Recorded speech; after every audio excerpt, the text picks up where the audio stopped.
Fasting. There are potential health risks in the act of fasting for any length of time. When fasting is carried out correctly, we have nothing to worry about.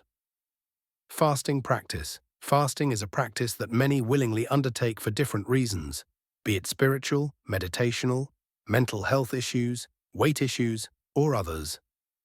A little history. Fasting has been around for as long as anyone can remember throughout the world. For one reason, whether in religious groups or just by the individual. It is not a new practice and should never be taken lightly. Muslims abstain from eating during the holy month of Ramadan, and many Wiccans fast to get closer to the divine. There are many different types of fasting, as one person may decide to abstain from food and continue to drink liquids. Others may abstain from both food and drink for a given length of time. It is always best to check with your doctor if you are worried about the act of fasting. I cannot emphasize this enough as, from my own experience, I fasted for 24 hours before now, and the only effects I can bring to mind are hunger pangs. Apart from that, I am still practicing the act of fasting to this day. I never personally exceed the 24-hour period, as I feel comfortable with that period, and I usually have achieved what I set out to in that time. During my fasting period, I reduced my daily exercise to a minimum to avoid burning off too many calories, while still staying hydrated. I have a friend who went cycling to the local shops while fasting, and no ill effects could be seen. But it's always best to pick a time when you know you can relax, and even better if you have a partner to keep an eye on your needs during your fasting time. It is my suggestion that you do not attempt fasting if you are in one of the situations that follow.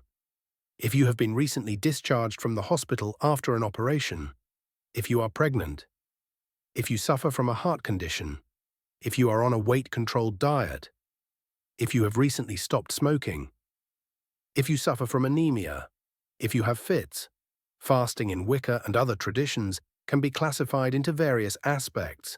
It can serve as a time for meditation, spiritual growth, reflection on one's place in life, a means to connect with a deity, self-purification, discipline for the body, and dieting, among other purposes.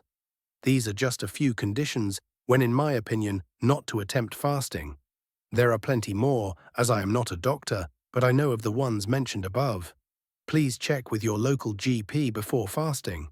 Fasting is not for self-punishment, and there are many reasons why we and others fast, but above all, we must be well prepared beforehand for the act of fasting.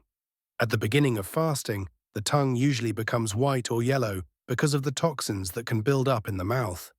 I would recommend brushing your tongue lightly. I use dental floss or mouthwash 3 times a day.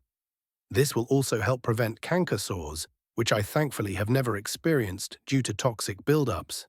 Should you begin to feel dizziness during your fasting period, get down on one knee and the dizziness should stop immediately. The first few days of a fast can be unpleasant due to the quantity of waste passing into the bloodstream. So if all these side effects of fasting are going to happen and more, why bother? One of the most crucial reasons for fasting is that the body uses a significant amount of energy to digest food. When fasting, this energy becomes available for other uses. During a fast, a metamorphosis occurs, and organs are revitalized. You will notice your breathing becomes fuller, more manageable, and deeper. Regular metabolic and cell oxygenation are restored to a greater level than before, so there are many reasons why ritual fasting and other types of fasting can be beneficial to us. The topic of fasting is vast. I urge anyone new to the subject to study it before they attempt it. Meanwhile, I will continue my 24-hour fast as and when I choose, provided my health permits. Thank you for your time. I wish you well.